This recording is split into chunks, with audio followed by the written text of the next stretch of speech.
আসন্ন নির্বাচনকে সামনে রেখে কংগ্রেসের সংগঠনগত প্রস্তুতি নিয়ে বৈঠকে এবার প্রকাশ্যে এলো গোষ্ঠীর দ্বন্দ্ব। উত্তর দিনাজপুর জেলার অবজারভার তথা লাক্ষাদ্বীপের কংগ্রেস সাংসদ মোহাম্মদ হামদুল্লাহ সাঈদের উপস্থিতিতে গোয়ালপুকুর বিধানসভার সম্ভাব্য প্রার্থী নিয়ে কংগ্রেসের দুই গোষ্ঠীর মধ্যে তুমুল বচসা সৃষ্টি হয়। পরিস্থিতি সামাল দিতে এক প্রকার হিমশিম খেতে হয় নেতৃত্বদের। শনিবার ইসলামপুর সার্কিট হাউসে চোপড়া, ইসলামপুর ও গোয়ালপুকুর এই তিনটি বিধানসভার ব্লক নেতৃত্বদের সঙ্গে বৈঠক করেন কংগ্রেসের অবজারভার মোহাম্মদ হামদুল্লাহ সাঈদ। বৈঠকে উপস্থিত ছিলেন কংগ্রেসের জেলা সভাপতি মোহিত সেনগুপ্তও। বৈঠক চলাকালীন গোয়ালপুকুর বিধানসভা কেন্দ্রের সম্ভাব্য প্রার্থী নিয়ে দুই গোষ্ঠীর মধ্যে তর্কাতর্কি শুরু হয়।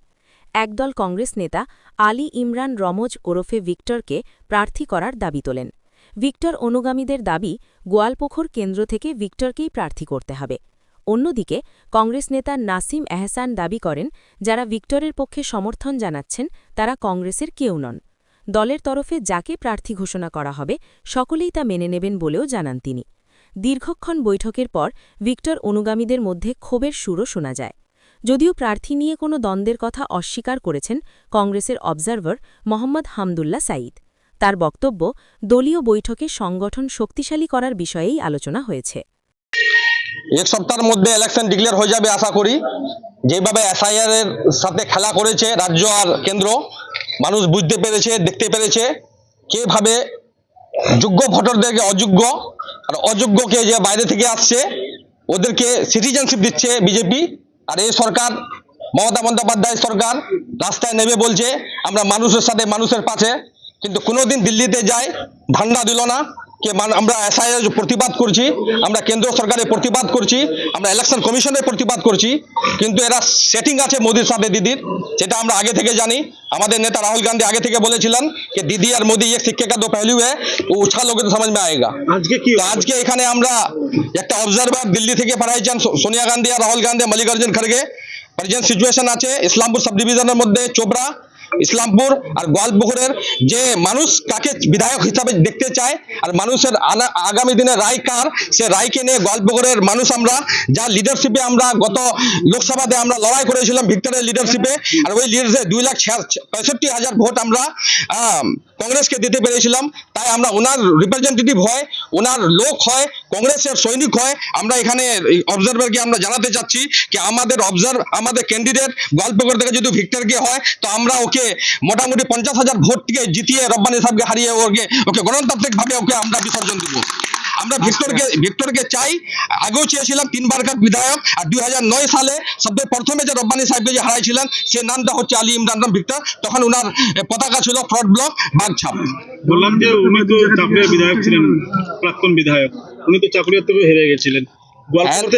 শোনো, সোনিয়া গান্ধী, রাহুল গান্ধীও এক সময় হেরে গেছিলেন আমেঠি থেকে, করিম চৌধুরী হেরে গেছিলেন এখান থেকে, মহিত সেনগুপ্ত এখান থেকে রায়গঞ্জ থেকে হেরে গেছিলেন। শুধু একজনের কথা বললে হবে না ভাই, রাজনীতিতে ইন্দিরা গান্ধীও হেরে গেছিলেন।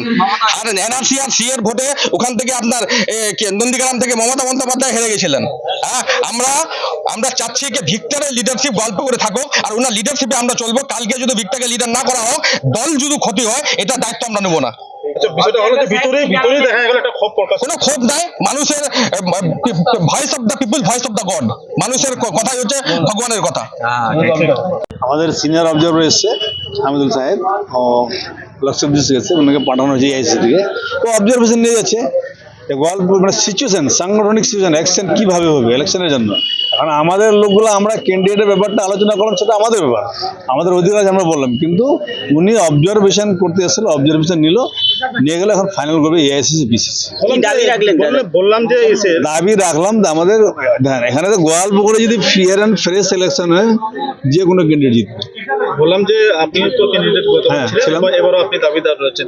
এখানে দেখা গেছে যে আরেক পক্ষ ভিক্টরকে দাবিদার করতেছে, এই এক পক্ষের একটা গোষ্ঠীদ্বন্দ্ব আপনাদের? কোনো গোষ্ঠীদ্বন্দ্ব হবে না, দল যাকে ফাইনাল করবে আমরা মেনে নেব।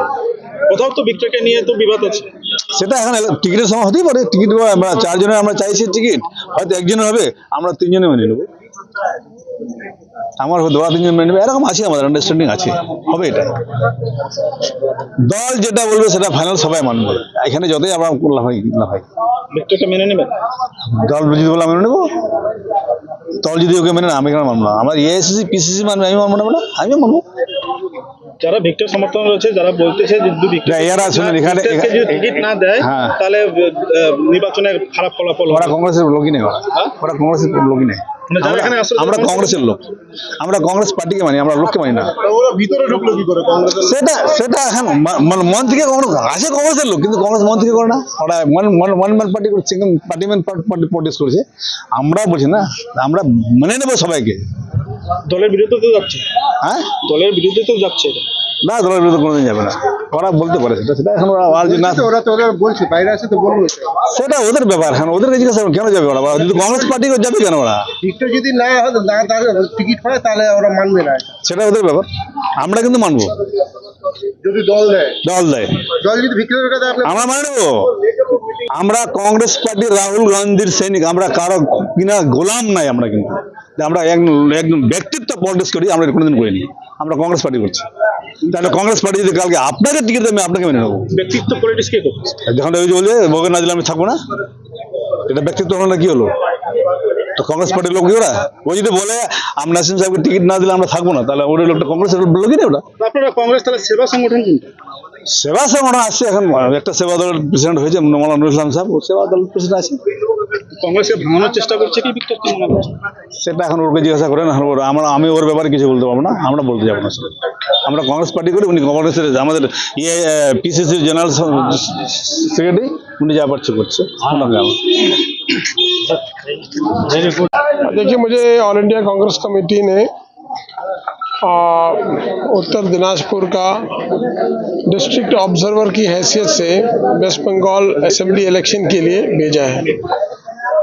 उत्तर दिनाजपुर का उत्तरदायित्व मेरा है, उसके लिए मैं आया हूँ। हमारे Chopra assembly constituency, Islampur assembly constituency और गोलपुर असेंबली कॉन्स्टिट्यूंसी के हमारे जो पार्टी के कार्यकर्ता, ऑफिस बेरर्स, ब्लॉक के प्रेसिडेंट्स, बाकी हमारे पार्टी के जो ऑफिस बेरर्स हैं, उन सबसे मुलाकात की और उनसे बात की और यहाँ के जो मसले हैं वो समझे और उस पर चर्चा हुई और डिस्कशन हुआ।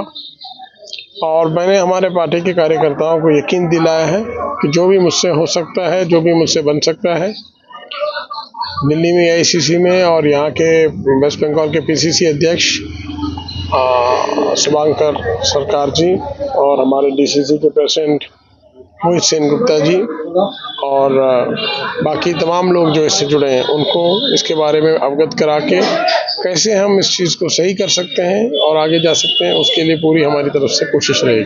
बुढ़ान जो अंदर में ये जो बैठक चल रहा था, उसमें एक चीज कैंडिडेट के नाम के लेके एक विवाद खड़ा हो गया है, सबके अंदर में खूब प्रकाश दिखाई हुआ है, इसके बारे में क्या कहेंगे? कैंडिडेट का कोई चर्चा यहाँ पे नहीं हुआ, यहाँ पे तो हम जनरल डिस्कशंस किया है इलेक्शन के बारे में।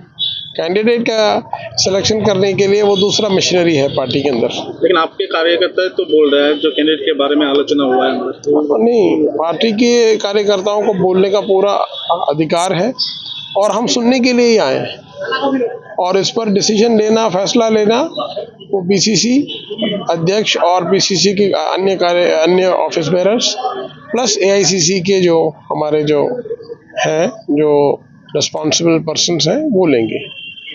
अब्दुल्ला साहब, एक बात बताना चाहेंगे कि आप लोग बोलते हैं कि यहाँ पे अभी इस बार इलेक्शन में आप लोग अकेले ही लड़ेंगे, लेकिन आपका जो पिछला प्रदेश कांग्रेस सभापति था वजीर चौधरी, उनको हमेशा ही देखा जाता है कि वो हुमायूं कबीर जो नया पार्टी बना है उनके साथ में घूमने फिरने का देखा गया है।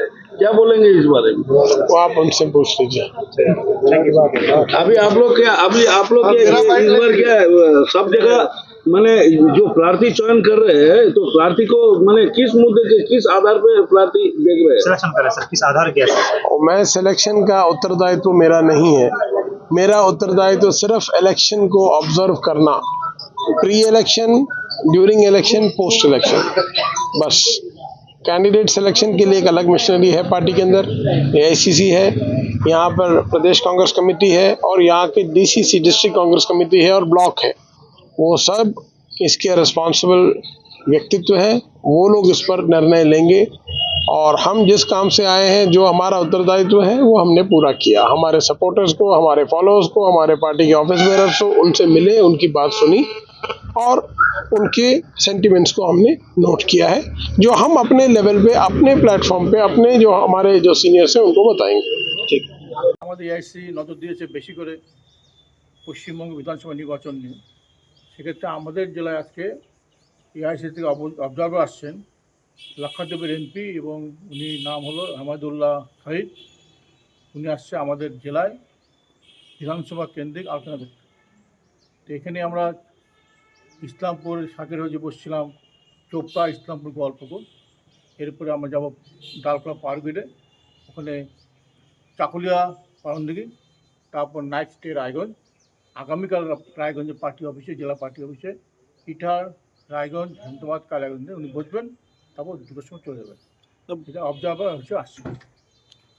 কোনো নির্বাচনী ক্ষেত্রে যে প্রার্থী তালিকা নিয়ে কোনো বা প্রার্থী না, সবার কাছে আলোচনা করছেন, শুনছেন এবং অবজারভেশন করছেন কোন বিধানসভা কেন্দ্রে কী অবস্থা, সেই রিপোর্টটা উনি দিবেন। কোথাও প্রার্থীর দাবিদার নিয়েও একটা গল্প করে একটা বিশৃঙ্খলার সৃষ্টি হয় মিটিং চলাকালীন, সেটা কি বিশৃঙ্খলা সৃষ্টি হয়নি, একটা কথা থেকে হয়েছে, তার কোনো বিশৃঙ্খলা হয়নি, এখন পিসফুলি চলছে আলোচনা, তাতে কোনোখানে কোনো বিশৃঙ্খলা হয়নি। কোথাও কি কংগ্রেসের গোষ্ঠীদ্বন্দ্ব লেগে আসে গল্প করে প্রার্থী নিয়ে? গোষ্ঠীদ্বন্দ্ব নাই, চাই সবাই, আমরা এখন কংগ্রেসের গোষ্ঠী এত ভালো, সবাই চায় আমি টিকিটটা নেই, এরকম হচ্ছে। অনেকেরই দাবি ভিক্টরকেই প্রার্থী করা হোক গল্পকর থেকে। এখন অনেকের দাবি ভিক্টর হোক, অনেকের দাবি নাসিম সাহেব করা হোক, অনেকের দাবি কামরুদা করা হোক, এটাই জন্য তারা অবজারভেশন করতে আসছে। তাহলে তো গোষ্ঠীদ্বন্দ্বের বিষয়টা থেকেই যাচ্ছে, কারণ কংগ্রেসের গোষ্ঠী ভালো বলেই একের অধিক আপনারা দেখছেন কত হাজার অপারেশন পড়ছে।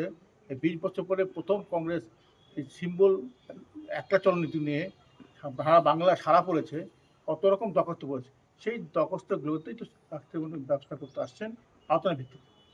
গোষ্ঠী অন্ধ না, সবাই দাঁড়াচ্ছে, যে পরিস্থিতি ভালো বলে সবাই দাঁড়াচ্ছে। ঠিক।